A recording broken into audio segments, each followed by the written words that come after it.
ማውራት እየከበደኝ ነው ቤተሰቦቼ። እንደዚህ አይነት ወዳጅ አይስጣችሁ። ተስፋ ቁረጥ የሚል አይነት በዚህ ሰዓት የሚያጽናናን ነው እንጂ የሚያስፈልገን እኮ ሰው መግባባቴ ማይዘደፈት ሰው ነኝና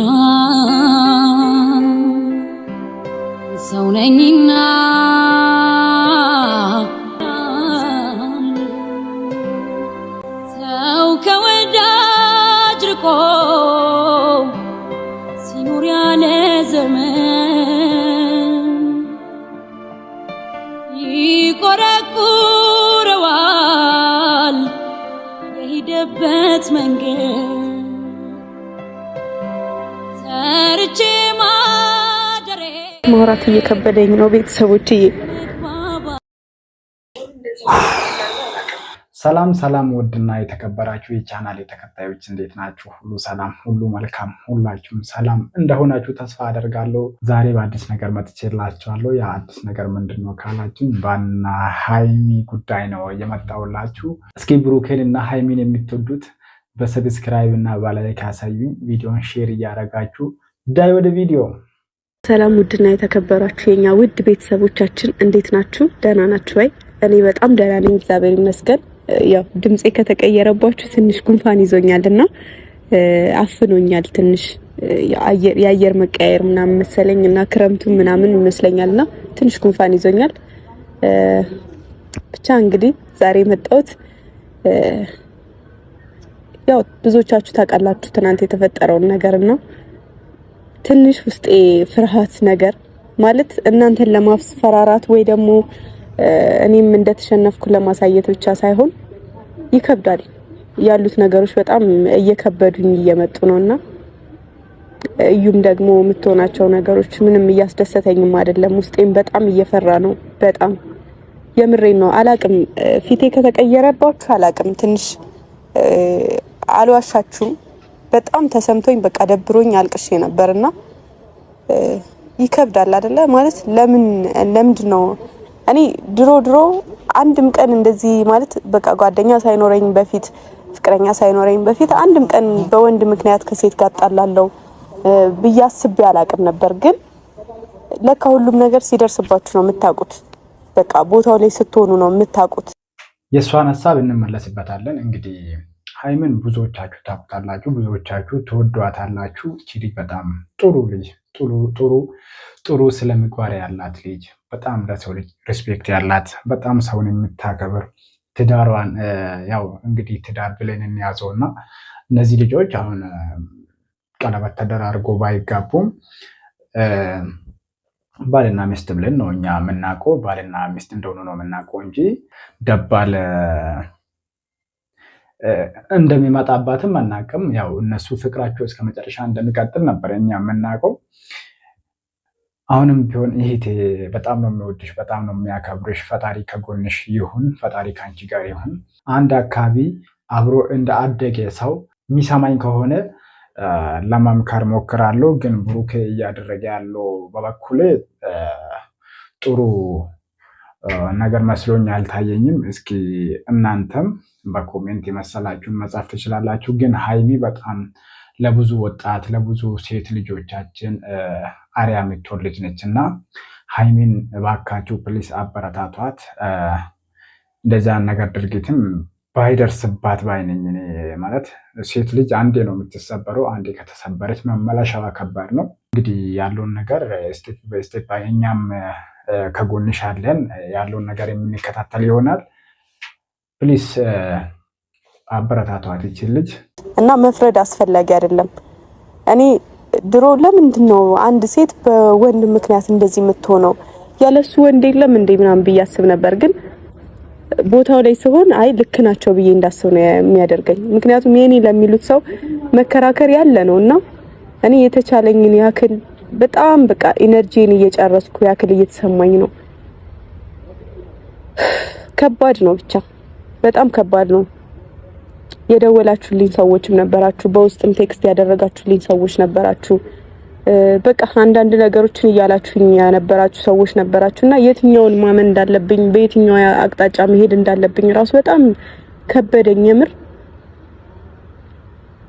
ምክንያቱም በእኔ ቦታ ብትሆኑ ምን መወሰን እንዳለባችሁ ራሱ ግራ ይገባችኋል።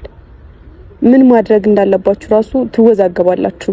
እውነትሽን ነው። ያን ማለት ያልታሰበ ዱብዳ ይባላል። ያ ከባድ ነገር ነው የተፈጠረውና እኔ በበኩሌ እንደዚህ አንድ ነገር ቢከሰት ይከሰታል አይከሰትም ማለት አይደለም።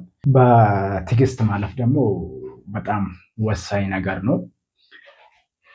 እንግዲህ ትዕግስት ከምንም በላይ ነው። ያው የታገሰ ደግሞ ብዙ ውጣ ውረዶችን ያልፋል። ብዙ ድልድዮች ይኖራል። በህይወት ስንኖር ብዙ ድልድዮች አሉ። ገና ማለት ብዙ ደረጃዎች አሉ፣ ብዙ መሰናክሎች አሉ። እነዛን የምናልፋቸው መሰናክሎች በትዕግስት ካልሆነ በስተቀር በአጭሩ እንቀጫለን እና የሆነ ነገር ሲደረግብንም ትዕግስት አስፈላጊ ነው። እንግዲህ ሀይሚ አይሰማሽ እህቴ በርቺ። እኔ ያለኝን መልእክት ነው የሚያጋራሽ። እንግዲህ ያለውን ነገር እስከ መጨረሻ ቪዲዮ እንከታተልና ምንድነው የደረሰባት፣ ምንድነው ይህን አክል ልቧ ሊሰባ የቻለው? እንግዲህ ይህን ነገር በሰፊው እስኪ ለእናንተ ሲያጋራችሁ ማለት ነው። ማለት ይሄ 2 ቪዲዮ ላይ ነው ያየሁት እኔ። የሆነች ሴት ልጅ ወልዳ ልጁ የብሩኬ ነው የሚል አይነት ሀሳብ እንትን እንዳለች አይነት ነውና እየተካሄደ ያለው። እስኪ ያለውን ነገር እንከታተል። በዛ ላይ እዩም ደግሞ ሰው ላከችብኝ። በቃ አርፈሽ በጊዜ የራስሽን ህይወት ብትኖሪ ነው የሚሻልሽ፣ በቃ ተስፋ አትቆርጭም ወይ ምናምን። ሰው ከወዳጅ ርቆ ሲኖር ያለ ዘመን እንዴ! ተስፋ ማቁረጥ ማለት እንዴት ነው ጋይስ? ተስፋ ማቁረጥ እኮ እቺ ልጅ በቀላሉ አይደለም እዚህ የደረሰችውና አይደለም ሀይሚ ብሩክ ራሱ በቀላሉ አይደለም እዚህ ደረጃ ላይ ሊደርስ የቻሉት። ሁለቱም ተደጋግፎ ብዙ ውጣ ውረዶችን አልፎ ነው ለዛሬ በቁትና እንዴት በቀላሉ ተስፋ አትቆርጥም ወይ እንዴት ይባላል ጋይስ? እንደዚህ አይነት ወዳጅ አይስጣችሁ። ተስፋ ቁረጥ የሚል አይነት በዚህ ሰዓት የሚያጽናናን ነው እንጂ የሚያስፈልገን እኮ ተስፋ ቁረጥ የሚለንን ጓደኛ አያስፈልገንም። ልናስወግደው ይገባል ከህይወታችን። ይቆረቁረዋል የሄደበት መንገድ ሰርቼ ማደሬን ሰው መግባባቴ መች ዘዴ ፈጠረ ለብቸኝነቴ እንደ ተልባ ስፍር ወዳሸርተት ካለ ምን ሊበጀው ልቤ ስለሰዋለለ ያሰብኩት ያለምኩት መች ሆነ የጠረጠርኩት ልጌን ያልፈጠርኩትም እሱ መለየት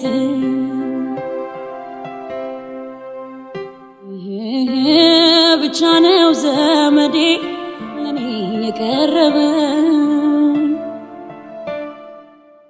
ወዳጄም ባስቀመጥኩ ሳጣው ከዚህ ሲገጥመኝ ሰው ነኝና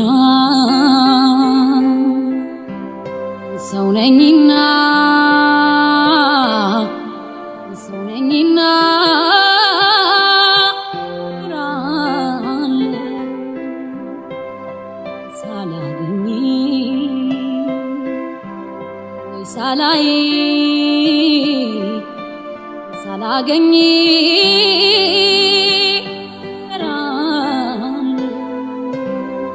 ሰው ከወዳጅ ርቆ ሲኖር ያለ ዘመን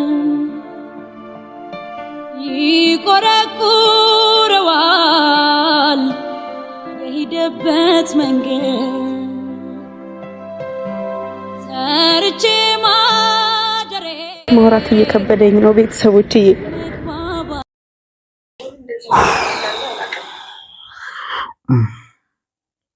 በእውነት በጣም ይከብዳል። እነዚህ ልጆች የት ይደርሳሉ የተባሉ ልጆች ናቸው ማለት ይመስለኛል። የሰው አይን የሚባል ነገር አለ። የሰው አይን ማለት ወይም አይንናስ የሚባል ነገር አለ። አንዳንዴ ደግሞ እኛም ስኬታማ ስንሆን ብዙ ነገሮች ይከተሉናል። ብዙ በእኛ ህይወት ውስጥ የሚመጡ ጣጣዎች አሉ። እነዛን ጣጣዎች በትዕግስት አታልፍም፣ እንደዚህ አትሆንም፣ ተቋቁም፣ ወንድ አይደለህ፣ ሴት ልጅ አይደለሽ፣ ጠንክረሽ በርታ ብለሽ አታልፍም ምናምን ይባላል እና ህመሙን የደረሰበት ነው የሚያውቀው ቤተሰብ። ያንን መሰናክሎች ችለን እስካላለፍን ድረስ በትዕግስት እስካላለፍናቸው ድረስ በጣም ፈተናው ከባድ ነው። ፈጣሪ ያስታርቃችሁ፣ መልካም የተባለውን ሁሉ ያምጣላችሁ።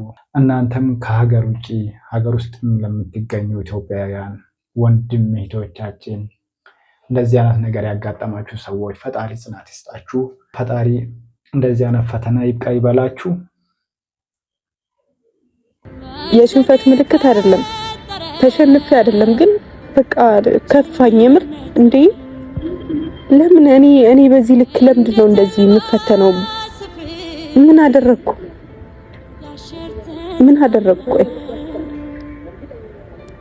ለምን በዚህ ልክ ለምን እሷ እኔ ጋር ሰው እስከ መላክ እኔን እስከ ማለት ተስፋ ቁረጭ። የምር በጣም ነው የፈራሁት። አሁን እኔ በቃ ዲኤንኤ እስኪደረግ ድረስ ምናምን ዲኤንኤ ሄደን እስክንሰጥ ድረስ ያለው ፓርት እንደውም አላስፈራኝም ነበርና አሁን ግን ተስፋሽን ቁረጪ፣ በጊዜ ራስሽን ህይወት ኑሪ፣ ጊዜሽን አታባክኝ።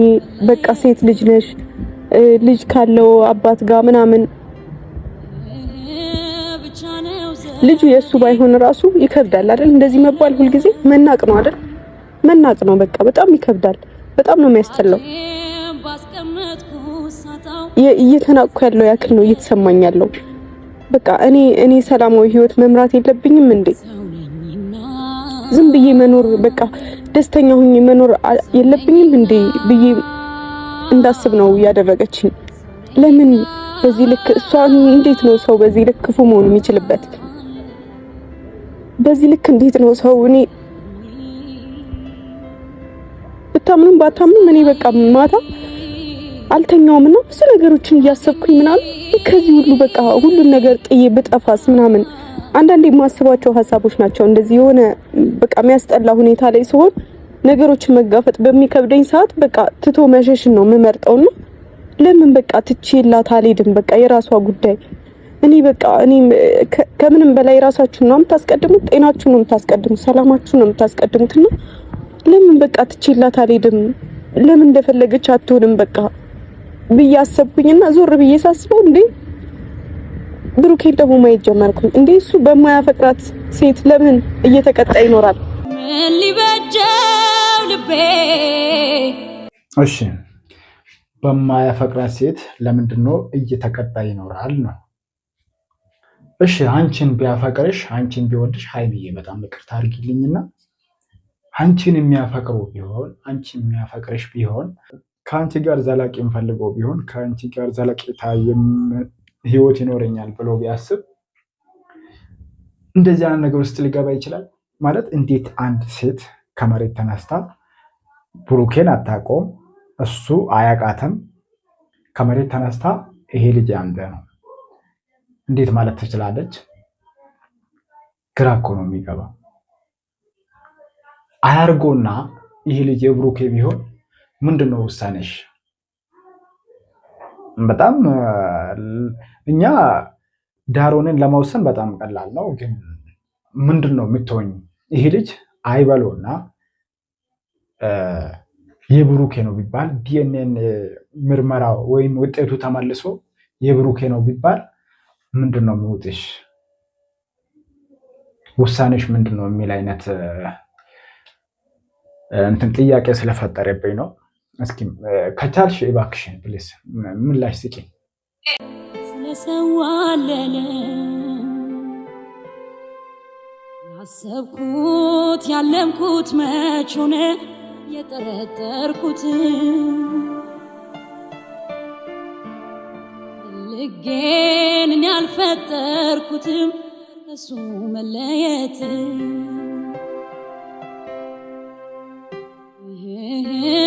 ብቻ ነው ዘመዴ ለኔ የቀረበ ወዳጄም ባስቀመጥኩ ሳጣው ከዚህ ሲገጥመኝ ሰው ነኝና ሰው ነኝና ሰው ነኝና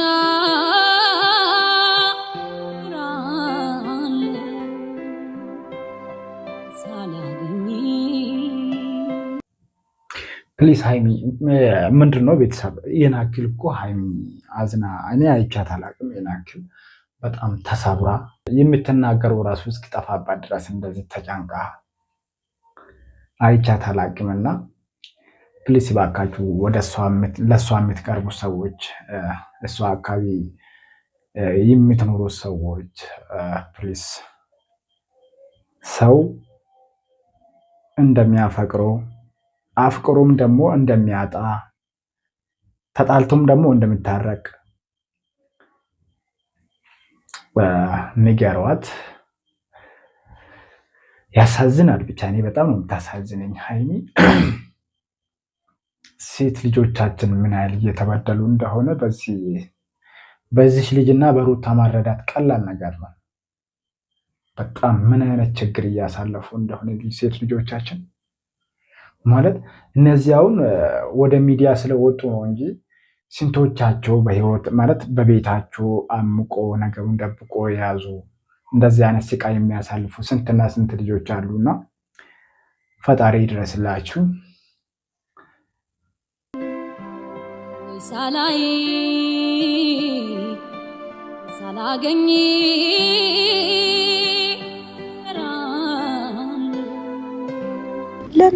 ለምን በቃ ለምን አልኩኝ። ለምን እሱስ ለምንድን ነው የሚሰቃየው? በቃ በዚህ ልክ ለምንድን ነው እኔስ እንደዚህ ምን ሆንላት? አታሳዝንም? ፕሊስ የእሷን ጭንቀትታ የራሷን ህመም ትታ የምታስበው ዛሬም ስለ ብሩኬ ነው ማለት እሱ ለምን ይሰቃያል? ለምን ይጨነቃል? እሺ ለፍርድ ራሱ እኮ በጣም ነው የሚከብደው። እቺ ልጅ አሁን በውሸት ነው ይህ ልጅ አንተ ነው አንተ የልጅ አባት ነው ማለት የቻለችው ውሸት ነው ማለት ነው። በእውነት እንደዚህ አይነት ውሸት ካለ እንደዚህ አይነት ድርጊት የሚፈጽሙ ሴቶች ካሉ በህግ ነው መጠየቅ ያለባቸው እንጂ እንዲህ በከንቱ ማለት እንዲህ በቀላል የሚታዩ ወሬ አይደለምና ፕሊስ እውነታ ቶሎ እንደወጣልን እንፈልጋለን። ቶሎ ወደ ዲኤንኤ ሄዳችሁ ያለውን ነገር እንድታሳውቁን እንፈልጋለን። እኛ ነጋችንን ሰላማዊ ለማድረግ ስለፈለግን ብቻ ነው እንጂ የራሷ ጉዳይ ከፈለገች ገደል መግባት ትችላለች እኮ ዲኤንኤውን መቅረት ይችላል። ግን በቃ በሰላማዊ መንገድ እንጨርስ ብዬ ነው። ነገ እኔ ለህይወት ያስባለሁ እንዴ ልጅቷ ዲኤንኤ ነው ለምን ይቀራል? ዲኤንኤ ቀራ ማለት እኮ እውነታው ተደበቀ ማለት ነው። ስለዚህ እቺ ልጅ ዲኤንኤ ይቅር ካላችሁ ለእሷ እየደገፋችኋት ነው ማለት ነው። ማለትም ብሩኬ 100% ራሱን የሚያምን ከሆነ በራሱ የሚተማመን ከሆነ በቃ ከዚህ ልጅ ጋር ሪሌሽንሽፕ ከዚህ በፊት ካልነበረው ዲኤንኤ የሚቀርበት ምንም አይነት ምክንያት የለም። ግን ዲኤንኤ ከተደረገ በኋላ ውጤቱ ተመልሶ የውጤቱ ማለት ወይ ብሩክ የዚህ ልጅ አባት ነው ይባላል ወይም አይባልም። አይደለም ነው የሚባለው አይደል እንዴ? የዛን እቺ ሴትዮ ዲኤንኤ ተመልሶ ብሩክ የዚችን ልጅ አባት ባለመሆኑ ከተረጋገጠ እቺ ልጅ አይደለም አንቺ እኛ አንለቃትም፣ በህግ እንጠይቃታለን። የሚከፈለው መስዋዕት በሙሉ እንከፍላለን፣ ከጎንሽ ነን፣ ምንም አያሳስብሽ። ግን ዲኤንኤ ግዴታ ነው ሀይሚዬ። ዲኤንኤ ይቅር ከተባለ እውነታ ደባቂ ማን ነው የሚሆነው? ብሩክና አንቺ ናችሁ ማለት ነው የምትሆኑት። ስለዚህ ዲኤንኤ ግዴታ ነው። በቃ ዲኤንኤ ይመርመር ብላ እሷን ፈቃደኛ ከሆነች ብሩክ ደግሞ ራሱን 100% በራሱ የሚተማመን ከሆነ እሱም ከፈቀደ ዲኤንኤ ግዴታ ነው። አንቺ ዲኤንኤ ይቅር ምናምን ሊቀር ይችላል፣ በሰላማዊ መንገድ መፍታት እንችላለን ምናምን ማለት ተገቢ አይደለም፣ መስሎኝም አይታየኝም። ክላት መስለኝም የሆነ ነገር ብታደርገኝስ ብሩኬንስ የሆነ ነገር ብታደርገው ብዬ በጣም እየፈራው ነበረ። እኔ ጋር ለማስፈራራት ሰው ከላከች ምንም ነገር ታደርጋለች ብዬ ነው የማስበው። የሰው ልጅ የሆነ የአይምሮ የሆነ ፓርቱ ከለቀቀ በትክክል ማሰብ ካልቻለ ምንም ነገር ሊያደርግ ይችላል አይደለ? እና ከሁለት አንዳችን የሆነ ነገር ብታደርገንስ ምናምን አልኩኝ። ሃይሚ እየተሳሳትሽ እኮ ነው። ምን ሆነሻል? ብሩኬ 100% ንጹህ ከሆነ ከዚህ ልጅ ከደሙ ንጹህ ከሆነ ምን አሳሰበሽ? ምን ታረግሻለች? ማለት በቅናት መንፈስ ወይስ እንደተለመደው በነሩታና በነአብርሽ መካከል እየተካሄደ እንደነበረ ጥንቁልና ልታሰራብሽ? በውሸትማ እንደዛ ነገር አይደረግብሽም። ዝም አንላትም። ብሩክ የዚህ ልጅ አባት ከሆነ ያለውን ነገር ያው እናንተ ናችሁ እዛ የሚጨርሱት። ግን ብሩክ ከዚህ ልጅ ነፃ ከሆነ ምን ታደርግሻለች? ምን ታመጣለች? እኛ እኮ አለ። ምን ሆነሻል? ስለዚህ ከዚህ በላይ ማውራት አይጠበቅብኝ። እናንተም ያለውን እውነታ አይታችሁ ማረዳት ትችላላችሁ፣ ማፍረድን ትችላላችሁ። መልካም ጊዜ ይሁንላችሁ። ሰብስክራይብ ማድረግ እንዳይረሳ።